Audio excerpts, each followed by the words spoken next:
बिस्मिल्लाहिर्रहमानिर्रहीम। अस्सलाम वालेकुम नादरीन, आप यूट्यूब चैनल देख रहे हैं। मैं इमरान खान हूँ। सबसे पहले नादरीन, वज़ीर आला सुहेल अफरीदी लाहौर का दौरा कर रहे हैं। पंजाब में जब वो दाखिल हुए तो अटक में उनका बड़ा शानदार इस्तकबाल किया गया। अटक वालों ने ज़बरदस्त इस्तकबाल किया।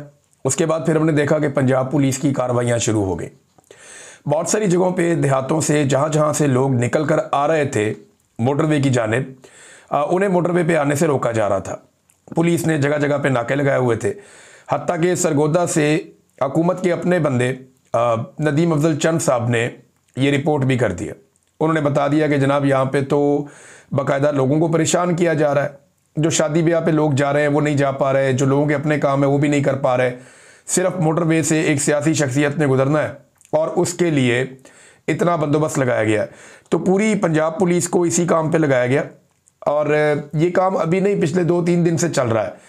जब से इन्हें अब मालूम हुआ है कि सुहेल अफरीदी ने आना है और लाहौर का दौरा करना है, तब से छापे मारे जा रहे हैं घरों में। 80 साल 85 साल के बुजुर्ग भी गिरफ्तार किए गए। यास्मीन राशिद साहबा के हलके से एक बुजुर्ग को गिरफ्तार किया गया। ये एक सियासी वर्कर है, उनके वालिद, इनकी उम्र 85 साल है। मैं देखकर हैरान हो गया कि इस लेवल पे ये निज़ाम पहुंच गया। मियां असलम इकबाल, उनके भाइयों को गिरफ्तार कर लिया गया और लगातार गिरफ्तारियां की जा रही हैं। बहुत सारे कारकुन गिरफ्तार हो गए, बहुत सारी चादर और चारदीवारी का तकद्दुस पामाल किया गया। यहां पे अभी कुछ अर्सा पहले आपको याद होगा बिलावल भी आया था। बिलावल जरदारी जब आया, उसने आगे पंजाब का लाहौर का दौरा किया तो मरियम नवाज ने उसको बड़ा वेलकम किया था और किसी किस्म का कोई एतराज़ नहीं किया गया था, क्योंकि मम्मी डैडी किस्म का दौरा था। ज़्यादा लोग निकलते भी नहीं है, 2-4-5 हज़ार बंदा निकल रहा है, बहुत ज़्यादा भी होगा तो पीपल्स पार्टी की जितनी औकात है उसमें PMLN को किसी किस्म की कोई प्रॉब्लम होती नहीं है। फिर PMLN खुद भी बंदे नहीं निकाल पा रही, वो बेचारे बड़ी मुश्किलों से हुकूमती वसाइल इस्तेमाल करके सरकारी मुलाजमीन को बिठा कर भी एक मजमा इकट्ठा नहीं कर पाते। अभी गुजरावाला में कुछ अर्सा पहले आपने उनकी हालत देखी थी। तो PTI का हुकूमत पूरी कोशिश कर रही है कि वो मनाजिर ना बने जो इमरान खान साहब जब लाहौर की सड़कों पर निकलते थे या वहाँ से गुजरते थे तो जो मनाजिर बन जाते थे। हुकूमत लगातार कोशिश कर रही है कि PTI को उस किस्म के मनाजिर ना मिले, जबकि पाकिस्तान तहरीक इंसाफ पूरी कोशिश कर रही है कि पंजाब के अंदर कारकुनों को दोबारा से मुतहर्रिक किया जाए, PTI के लोग बाहर निकलें और बाहर निकलने के बाद दोबारा से इमरान खान साहब के लिए कैंपेन शुरू करें। अब भेरा के ऊपर जो है वो खाने पीने का बंदोबस्त था तो पुलिस ने ज़बरदस्ती होटल ही बंद करवा दिए वहाँ पे। चक्री के अंदर भी ऐसी सूरत हाल की गई। अब लाहौर में ठोकर न्याज बेग से एंटर हुए तो सारे रास्ते पुलिस ने पहले ही बंद किए हुए थे, गिरफ्तारियां कर रहे थे। लेकिन फिलहाल सुहेल अफरीदी को जगह जगह पे लोगों ने इस्तकबाल भी किया और इन रुकावटों ने ना सिर्फ सुहेल अफरीदी का फ़ायदा किया बल्कि तहरीक में जान डालती हैं ये चीज़ें। देखें ना, अगर ये एक रैली चलती और वो लाहौर आ जाती और लाहौर में लोगों को खुला छोड़ा जाता और खुले दिल के साथ उनको पॉलिटिकल एक्टिविटी करने दी जाती तो 2 दिन में 4 दिन में खबर ख़त्म हो जाती। लेकिन जिस तरीके से रोक टोक की जा रही है, जिस तरीके से पुलिस को और ताकत को इस्तेमाल किया जा रहा है, छापे मारे जा रहे हैं, इस सारे अमल को कामयाब बनाया जा रहा है। सियासतदान जब अपोजिशन में होता है ना तो वो ये चाहता है कि हुकूमत उसके साथ ज्यादती करे, उससे उसकी तहरीक में ताकत आती है और ये हुकूमत ऐसा करने में माहिर है। इन्होंने यही कर करके पाकिस्तान तहरीक इंसाफ को पाकिस्तान की मकबूल तरीन सियासी जमात बना दिया है और ये हरकतें पाकिस्तान तहरीक इंसाफ को मजीद मजबूत करेंगी। बहरहाल मोटरवे पे आने वाली सड़कें भी बंद थी, बाकी जगह भी बंद थी, लेकिन इसके बावजूद ठीक ठाक सुहेल अफरीदी का इस्तकबाल चल रहा है। इन्होंने बहुत सारी जगहों पे जाना है। सुहेल अफरीदी ने कोट लखपत जेल में भी इन्होंने जाना है, जो असीरान है उनको मिलने के लिए बहुत सारे लोगों के घरों में भी जाना है, बहुत सारे कारकुनों से इन्होंने मुलाकातें भी करनी है। रात को लिबर्टी चौक में 9 बजे के करीब सुहेल अफरीदी और इनके साथी जाएंगे। अब देखते हैं कि लिबर्टी चौक में पाकिस्तान तहरीक इंसाफ बहुत पहले इकट्ठा हुआ करते थे, अभी क्या सूरत हाल बनेगी लिबर्टी चौक में और बाकी जगहों पे, ये हम आपको रिपोर्ट कर देंगे। जो सुबह आप वीलॉग देखेंगे उसमें सारी चीज़ें, सारी तफसीलात आपके सामने आ जाएंगी। अब नादरीन, एक इस्तकबाल बांग्लादेश में भी हुआ है। बांग्लादेश में जो इस्तकबाल हुआ वो तारिक रहमान साहब का इस्तकबाल है और ये 17 साल के बाद एक ऐसे सियासी रहनुमा हैं जो 17 साल के बाद वापस बांग्लादेश की सरजमीन पर आए। 16 साल एक फस्तायत, जुल्म और जबर रहा जो हसीना वाजिद ने किया और 16 साल तक ये अपने वतन जो मशरकी पाकिस्तान या बांग्लादेश है वहाँ वापस नहीं आ सके और 17 साल के बाद ये वापस अपने वतन आए। इनका इस्तकबाल देखने वाला था, हर तरफ अवाम ही अवाम थी, बहुत बड़ा एक हुजूम था और किसी भी डिक्टेटर के लिए या जालिम के लिए ये दिल दहला देने वाला मंजर होता है कि इतने बड़े पैमाने पर अवाम निकल आए किसी के इस्तकबाल के लिए, ख़ास तौर पे अगर वो सियासी रहनुमा है तो। और इस बात की तवक्को की जा रही है कि आने वाले इलेक्शन में तारिक रहमान साहब या जो खालिदा ज़िया साहिबा हैं उनकी पार्टी ही इलेक्शन जीतेगी और वो बड़ी वाज़ेह अक्सरियत के साथ आएंगे और अपनी हुकूमत बना लेंगे बांग्लादेश में। और अगर इनको 2/3 अक्सरियत मिल जाती है तो जो कुछ भी वैसे किया गया है हसीना वाजिद की जानिब से बांग्लादेशी कवानीन के साथ और आइन के साथ और चीज़ों के साथ, उन सारों के रिवर्स होने का वक्त तो बहुत पहले आ गया था, लेकिन बाकायदा वो रिवर्स होना शुरू हो जाएंगी। फरवरी में वहाँ पे इंतखाबात हैं। अब ऐसा इस्तकबाल पाकिस्तान में किसका हो सकता है? एक ही आदमी है। नवाज शरीफ जब पाकिस्तान वापस आए तो उनके तोते उड़ गए थे कबूतर उड़ाने के चक्कर में, और पिछली दफ़ा जब पाकिस्तान आए थे तो उनका भाई भी एयरपोर्ट उनको लेने नहीं गया था। तो नवाज शरीफ साहब की तो कहानी ख़त्म है। बेनज़ीर भुट्टो एक ऐसी लीडर थी जिनका आखिरी मरतबा इस्तकबाल हुआ था। उसके बाद से बार बार बिलावल को लॉन्च किया जाता है, कभी जरदारी को लॉन्च किया जाता है, कभी आसिफा जरदारी को लॉन्च किया जाता है, लेकिन पब्लिक का रिएक्शन नहीं आता, पब्लिक रिस्पॉन्ड नहीं कर रही प्रॉपर तरीके से। इमरान खान वो वाहिद आदमी है जो अगर निकला जेल से बाहर तो फिर आप इससे भी बड़ा इस्तकबाल देखेंगे। मैं आपको गारंटी करके कह रहा हूं कि इमरान खान अगर बनी गाला की तरफ चलेंगे तो अडियाला जेल से लेकर बनी गाला तक अवाम ही अवाम होगी। इमरान खान अगर लाहौर की जानिब चलेंगे तो 10 से 20 किलोमीटर में सिर्फ आपको अवाम ही अवाम नजर आएगी और कुछ नजर नहीं आएगा। ये लोग इमरान खान के साथ एक समंदर अवाम का चलेगा, मुझे इस बात का पता है। अल्टीमेटली बाहर तो आ जाना इमरान खान ने, हमेशा निज़ाम कभी किसी को अंदर रख नहीं सकता, जितनी भी ज्यादती कर ले। जब इमरान खान साहब बाहर आएंगे तो पाकिस्तानी अवाम उनके साथ खड़ी होगी। अब पंजाब के अंदर प्रॉब्लम यह है कि जिनकी हुकूमत बनाई गई है वो मकबूल नहीं है, और जो मकबूल है उन्हें दबाया जाता है, हत्ता के सहाफ़ियों को भी पकड़ लिया जाता है। आगा शेख सरवर साहब जो है वो रिहा हो गए हैं, ये बड़ी अच्छी खबर है। राय गुलाम अली साहब भी रिहा हो गए हैं और ये दोनों बड़े अच्छे नौजवान हैं। आगा शेख सरवर साहब ने बहुत कम वक्त में बहुत अच्छा काम किया है और वो आवाज़ सुनाई जिसे पाकिस्तान का मीडिया नहीं सुना पा रहा। पाकिस्तान के लोगों से वो बातचीत की जो पाकिस्तान का मीडिया नहीं कर पा रहा, और वो सोशल मीडिया के ज़रिए अवाम तक ये मालूमात पहुँचाते रहे। तो आगा शेख सरवर साहब ने बताया कि उन पर तशद्दुद किया गया और उन पर दबाव डाला गया कि वो मरियम नवाज से माफ़ी मांगे, लेकिन उन्होंने माफ़ी नहीं मांगी। और ये भी कहा गया कि अडियाला जेल के बाहर क्यों जाते हो, यानी इससे बहुत तकलीफ है हुकूमत को, और अलीमा खान के साथ तुम्हारे क्या ताल्लुकात हैं। इस किस्म की बातें जो हैं वो आगा शेख सरवर साहब के साथ की गई। सोराब बरकत साहब अभी भी गिरफ्तार हैं, उन्हें ये हुकूमत छोड़ने पर तैयार ही नहीं है। एस्टेब्लिशमेंट जो है वो एक के बाद एक केस बना देती है। अब हाई कोर्ट के अंदर पिछले हफ्ते केस लगा तो जज साहब ने जाती वजूहात की बुना पर केस सुनने से इनकार कर दिया। अब दोबारा केस लगा तो इस मरतबा जो सरकारी इदारा है NCCIA, वो लोग पेश ही नहीं हुए, वो आए ही नहीं, और दोबारा जो तारीख डाल दी गई वो 5 जनवरी तक की डाल दी गई है, यानी 10 दिन बाद की तारीख डाल दी गई। ये ऐसी डिटाई और बेशर्मी पाकिस्तान में हो रही है कि इससे पहले हमने नहीं देखी। सोराब बरकत साहब को रिहा किया जाना चाहिए। कश्मीरियों ने आवाज़ उठाई है, पाकिस्तानियों ने आवाज़ उठाई है, ओवरसीज़ पाकिस्तानियों ने आवाज़ उठाई है, लेकिन इसके बावजूद उन्हें लगातार जेल के अंदर रखा गया है, अलग अलग मुकदमात बनाए गए हैं, और सहाफ़ती बरादरी भी जिस तरह आवाज़ उठानी चाहिए उस तरह आवाज़ उठाने में अब तक नाकाम है। देखिए, पाकिस्तान को इन्होंने पूरे को एक जेल बना दी है, और ऐसी जेल बना दिया है जहां से हर कोई निकलकर बाहर जाना चाहता है। आज मेरी बात हो रही थी, मलेशिया में जो पाकिस्तानी है वो ये बता रहे थे कि जनाब हम यहाँ मलेशिया में रहते हैं, 90,000 पाकिस्तानी थे पहले, अब 1,90,000 हैं पिछले 2 साल के अंदर। ये 2-2.5 साल में इतनी बड़ी तादाद में पाकिस्तानी निकलकर मलेशिया पहुंचे हैं कि तादाद दुगनी हो गई है। ये मुझे वहां पे ओवरसीज पाकिस्तानियों ने बताया। मैं एक डाटा आपके सामने रखता हूं और ये डाटा आपको बताएगा कि पाकिस्तान के अंदर से ब्रेन गेन हो रहा है या ब्रेन ड्रेन हो रहा है। आसिम मुनीर साहब ने कहा था ब्रेन गेन, मैं कह रहा था ब्रेन ड्रेन। अब देखिए पाकिस्तान को छोड़ के कौन कौन लोग जा रहे हैं। नंबर 1, 2 साल के अंदर 5,000 डॉक्टर्स पाकिस्तान को छोड़ गए, 11,000 इंजीनियर पाकिस्तान को छोड़ गए, 13,000 अकाउंटेंट्स पाकिस्तान को छोड़ गए। ये सिर्फ 3 शोबों के 30,000 लोग हैं। ये 3 शोबों के 30,000 लोग पाकिस्तान को छोड़कर चले गए लगभग। ये किया इन्होंने पाकिस्तान के साथ। और अगर आपको मैं 4-5 शोबे और शामिल करूं तो कम से कम 1 लाख ऐसे टेक्निकल लोग हैं या माहिर लोग हैं अपने अपने शोबे के अंदर जो पाकिस्तान को छोड़कर पाकिस्तान से बाहर चले गए हैं। पाकिस्तान का चौथा सबसे बड़ा जो फ्रीलांसिंग का हब जो है वो पाकिस्तान है। अब यहां पे जो इंटरनेट शटडाउन हुआ, यानी बार बार ये इंटरनेट बंद कर देते हैं ना, इंटरनेट को कमजोर कर देते हैं, बंद कर देते हैं, और सिर्फ इसलिए कर देते हैं कि पाकिस्तान तरीके इंसाफ की आवाज को दबाया जाए। तो इस शटडाउन से 1.62 अरब डॉलर्स का नुकसान, 162 करोड़ डॉलर्स का नुकसान हुआ पाकिस्तान को। 1 अरब डॉलर के लिए आप IMF के तरले करते हैं, और सिर्फ इंटरनेट की बंदिश से आपने पाकिस्तान में 1.62 अरब डॉलर का नुकसान कर दिया, 1.62 अरब डॉलर। अच्छा, 24 लाख जो फ्रीलांसर्स हैं उनका मुस्तकबिल पाकिस्तान में खतरे में है, यानी पॉलिसी भी ठीक नहीं है।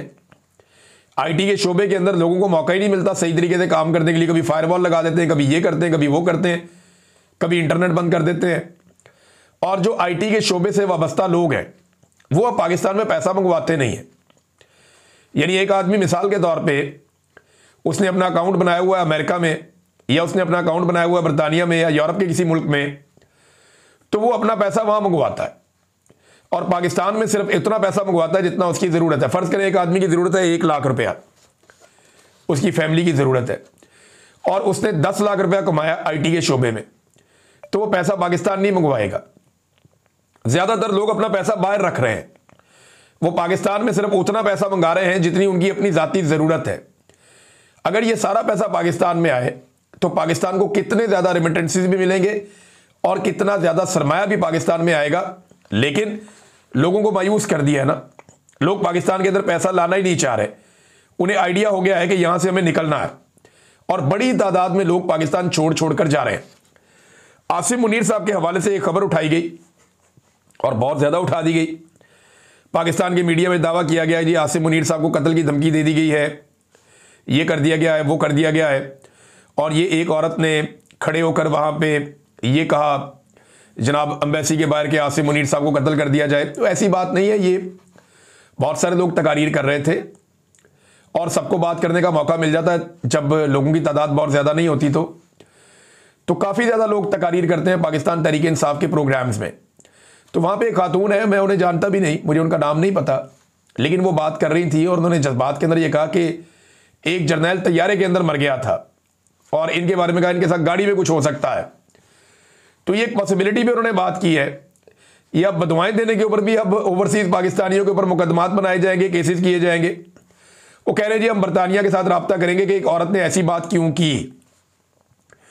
तो क्या फील्ड मार्शल या पाकिस्तान का निज़ाम इतना बुज़दिल हो गया है, या इतने ये डर गए हैं कि इस्तिस्ना होने के बावजूद एक खातून अगर जज्बाती तकरीर करती हैं तो उसके नतीजे में पूरी की पूरी मुल्क की मशीनरी मुतहर्रिक हो जाए और जनाब राब्ते किए जाएं बरतानिया के साथ। ये खौफ की अलामत है, ये डर की अलामत है, और लोगों को डराने की एक कोशिश है, और इसके अलावा कुछ नहीं है। फील्ड मार्शल को भी नहीं पता कि उनकी ज़िंदगी कितनी है, हम भी नहीं जानते कि हमारी ज़िंदगी कितनी है। तो यहाँ पे तो सामान 100 बरस का और पल की खबर नहीं, ये एक हकीकत है, इसको हम झुटला नहीं सकते। नाज़रीन, एक और बात उठाई जा रही है पाकिस्तान में, और ये बात बार बार उठाई जा रही है कि PIA खरीदने वालों को सेल टैक्स माफ कर दिया गया। जहाज खरीदें, बड़े बड़े जहाज खरीदें, सेल टैक्स आपको माफ है, मगर आम आदमी जो है वो पेट्रोल के ऊपर, बिजली के ऊपर, आलू, टमाटर, घी, आटा, चावल, दालें, हर चीज़ के ऊपर सेल टैक्स दे रहा है। एक कपड़ा खरीदता है उसके ऊपर सेल टैक्स दे रहा है, एक जूता खरीदता है, रबड़ की चप्पल, उसके ऊपर भी वो सेल टैक्स दे रहा है, एक माचिस की डबिया या साबुन लेने जाता है उसके ऊपर भी वो टैक्स दे रहा है। लेकिन बड़े बड़े लोग, जो ताकतवर लोग हैं, जो अमीर लोग हैं, और जो एक कंसोर्शियम बना हुआ है मिलिट्री और सिविल सरमायाकारों का, तो वहाँ पे कोई पूछने वाला नहीं है, वहाँ पे सेल टैक्स भी माफ़ कर दिया गया। जिस तरह ये PIA बेचा गया है ना नाज़रीन, इसकी दूसरी कोई मिसाल तारीख में मिलती नहीं है। और हुकूमत, यानी भाई PIA बेचा है, साथ ही अगली खबर ये आती है कि पंजाब हुकूमत ने VIP लोगों को प्रोटोकॉल देने के लिए, यानी ये प्रोटोकॉल देने के लिए गाड़ियां नहीं खरीदने का फैसला किया है, और 27 करोड़ रुपए से जायद की रकम जारी कर दी कि जनाब हमने प्रोटोकॉल देना है सरकारी बंदों को, हमें प्रोटोकॉल चाहिए, लिहाजा 27 करोड़ रुपया मजीद जारी कर दिया जाए। जब इस तरीके से आप कौम का पैसा ज़ाया करेंगे, मैं आपसे पूछ रहा था ना कि रोज़ाना ये पैसा जाता किधर है, यानी पिछले 5 महीनों में पाकिस्तान ने जो हुकूमत ने कर्जा लिया है वो लगभग 650 करोड़ रोजाना की बुनियाद पर लिया है। 650 करोड़ रोजाना कर्जा ले रही है ये हुकूमत। 5 महीने के आदादोशुमार ये बताते हैं। अब ये पैसा जाता कहां है? ये इसी तरह के अल्ले तल्लों में ये पैसा खर्च कर दिया जाता है। इसी तरीके से हुकूमत अपनी अयाशियों में ये पैसा उड़ा देती है।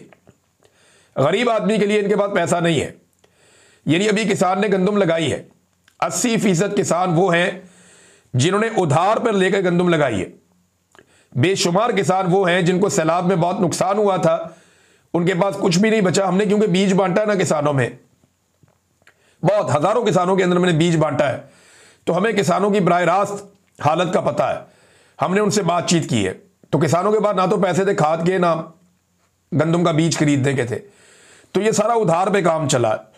अब हुकूमत ने ऐलान कर दिया है कि गंदम की खरीदारी हुकूमत नहीं करेगी, ये दस्तबरदार हो गए इससे। सिर्फ सूबे और वफाक 62 लाख टन की मिकदार के अंदर जखीरा करेंगे इमरजेंसी के लिए गंदम। इसके अलावा हुकूमत गंदम नहीं खरीदेगी। अब अगर हुकूमत गंदम नहीं खरीदेगी ना तो किसान फिर रुल जाएगा। पिछली मरतबा 2000 रुपए मन तक उनकी गंदम बिकी है, बाद औक़ात इससे भी कम में बिकी है, तो किसान की पसली टूट गई। इस मरतबा अगर उन्हें किसानों को 3000 से ऊपर ना मिला, 3200 3400 अगर ना मिला, तो किसान की बहुत बुरी हालत हो जाएगी। लेकिन हुकूमत को इस बात की किसी किस्म की कोई परवाह नहीं है। नादरीन, एहसन इकबाल साहब वाला एक मामला हुआ था रात को, गुज़िश्ता रात। तो एहसन इकबाल साहब ने जो पहले बात बताई कि बच्चे आ गए थे, सोशल मीडिया पे बात फैलाई गई और एक मौक़िफ़ ये दिया, अब दूसरा मौक़िफ़ दे दिया। नहीं, कुछ शख्स वहां पे बैठा हुआ था और वो गर्म हो गए, उनकी लड़ाई हो गई। भाई अगर बंदों की लड़ाई होगी, वफाकी वजीर बैठा हुआ है, वो तो एक उंगली के इशारे से चुप करवा सकता है। तो ऐसा तो नहीं हुआ। एहसन इकबाल साहब के चेहरे पे जो घबराहट और परेशानी थी वो दिखाई भी दी, और उससे नजर आ रहा था कि एक्चुअली मामला उतना सादा नहीं है जितना आप वो बता रहे हैं। तो बार बार मौक़िफ़ बदलने की वजह से मामला मशकूक होता जा रहा है, और जिस किस्म के सहाफ़ी या जिस किस्म के लोग आकर इसके ऊपर सफाइयाँ पेश कर रहे हैं, उससे मामला मजीद मशकूक हो रहा है। कुछ तो हमारे दोस्त सहाफ़ी ऐसे हैं जो बाकायदा मशवरा दे रहे थे कि ये हुआ होगा, ये हुआ होगा, तो ये वाला मौक़िफ़ आप अपना लें, ये क्यास बड़ा ज़बरदस्त रहेगा, इसको इस तरह कर लें। कुछ बेचारे इस तरह के मशवरे भी दे रहे थे। तो मेरे ख्याल में एहसन इकबाल के साथ कुछ तो ऐसा हुआ है जिसको पर्दा डालने की कोशिश की जा रही है, जिसको छुपाने की कोशिश की जा रही है, और कोशिश ये है कि किसी को पता ना चले। लेकिन उनके अपने बार बार मौक़िफ़ बदलने से और अलग अलग किस्म के मौक़िफ़ सामने आने से मामला मशकूक हो रहा है। नाज़रीन, नवाज शरीफ साहब भी यही चाहते हैं कि मुज़ाकरात होने चाहिए और वो अपना किरदार अदा करना चाहते हैं। ये बात की तारिक फजल चौधरी साहब ने। अच्छा, ये बात जो है ना वो कुछ और लोगों ने भी की है। ये बात कुछ सहाफ़ी भी अब कर रहे हैं। ये बयानिया लाया जा रहा है कि नवाज शरीफ साहब भी मुज़ाकरात चाहते हैं। जब भी शहबाज शरीफ साहब ने कहा जी आओ बैठो मुज़ाकरात करते हैं। देखिए, नवाज शरीफ साहब को इस वक्त मुज़ाकरात सूट नहीं करते। उन्हें यह सूट करता है कि कुछ ना कुछ करके किसी ना किसी तरह जो है वो इस हुकूमत को लंबा किया जाए और इमरान खान साहब से किसी तरह जान छुड़ाई जाए, जो वो ख्वाहिश का इजहार ऑफ द रिकॉर्ड करते भी रहते हैं। लेकिन मुज़ाकरात अगर वो करेंगे तो लाजमी बात है कि पाकिस्तान एक नए इलेक्शन की तरफ जाएगा, और नवाज शरीफ कभी भी एक नए इलेक्शन में इस सूरत हाल में नहीं जाना चाहेंगे। हाँ, ये एक बयानिया ज़रूर बनाया जा रहा है। अगर तो नवाज शरीफ साहब सच्चे दिल से चाहते हैं कि वो मुज़ाकरात करें तो उन्हें फौरी तौर पर 2 लोगों से मुलाकात करनी चाहिए। वहीं साबित हो जाएगा कि नवाज शरीफ मुज़ाकरात चाह रहे हैं या नहीं चाह रहे।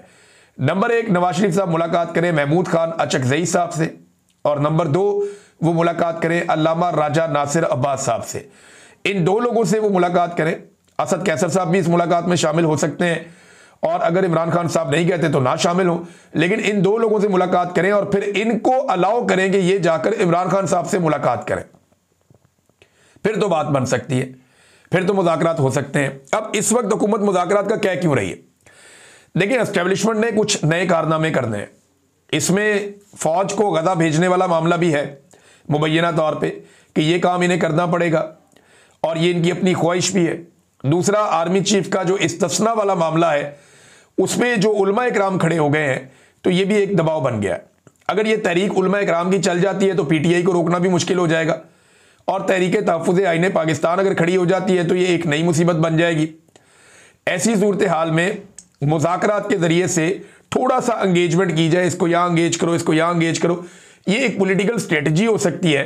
नवाज शरीफ साहब नए इलेक्शन की तरफ किसी सूरत नहीं जाएंगे और ना वो नए इलेक्शन की तरफ जाना चाहेंगे, क्योंकि नए इलेक्शन में उनकी सियासी मौत है। नादरीन, एक बड़ी शख्सियत पाकिस्तान तशरीफ लाई है, शेख मोहम्मद बिन जैद अल नहयान।